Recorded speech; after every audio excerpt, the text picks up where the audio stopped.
FORA.tv. The world is thinking. Really, it's one of the ironies of religion in the United States really over the last 40 years, which is at both ends, both the most conservative precincts of Christianity and the secular side have increased. And I think that that is really responsible for a lot of the intense cultural conflict. And a lot of secular people think religion runs everything. Well, religion runs more than secular people do, but a lot of very conservative religious people think that secular people who have total contempt for their values run everything.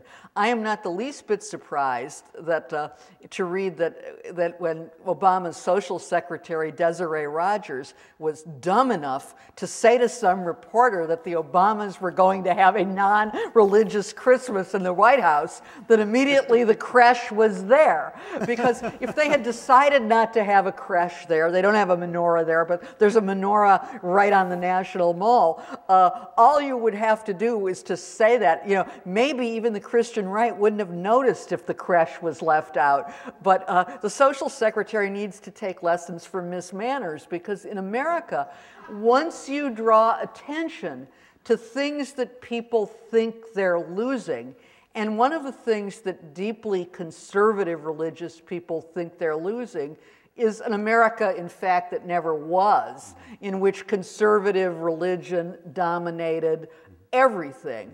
Once you draw attention to that, people become more fierce about that. I mean, atheists there wouldn't be anything on an atheist blog complimenting the Obama White House for not having a creche. We probably wouldn't have noticed either. But there's this sense of aggrievement, and it's partly based on really a mythical past. Mm-hmm. Not that Americans weren't religious, but it is true that religion for a long time was regarded as a private matter. And certainly the thing that the right wing can never get around is that God isn't in our Constitution. And the fact, and what they say, the explanation they come up with is that God was so taken for granted that they didn't have to put it in the Constitution. No, to say that men like Jefferson and John Adams were careless in their use of words is ridiculous. They were the most careful people in their use of words who probably ever founded any government. And in fact, all through the 19th century, especially in the Civil War, there were attempts to put a Christian amendment in the Constitution. I see American history as a tension between secularism and religion, in other words, not one or the other having dominated, and that tension exists today. It existed in the writing of the Constitution as well. Dr. Turner, it's very difficult for a foreigner like myself to understand this aspect of American public life.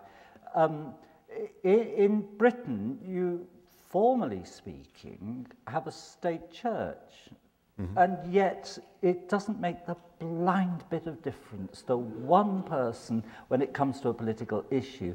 Here, you've got formal separation of church and state, and religion is all over your politics. But that's why. No, I mean, actually, Marx, in a very early work of his on the Jewish question, actually predicted this about America. He said he was talking about Prussia and state church in Prussia, and said, well, what to do about that, and pointed to America, where you've got this secular constitution, as a result of which he predicted, more or less, Californian religion. Yes. And it reminds me of something that Chesterton once said, and that is, when people stop believing in God, it's not that they believe in nothing, it's that they'll believe in pretty well anything. And that is, what American... Is that how you're characterizing California? What? Yeah, now, wait a minute. Sorry, I didn't mean to offend California. That was just sort of... You couldn't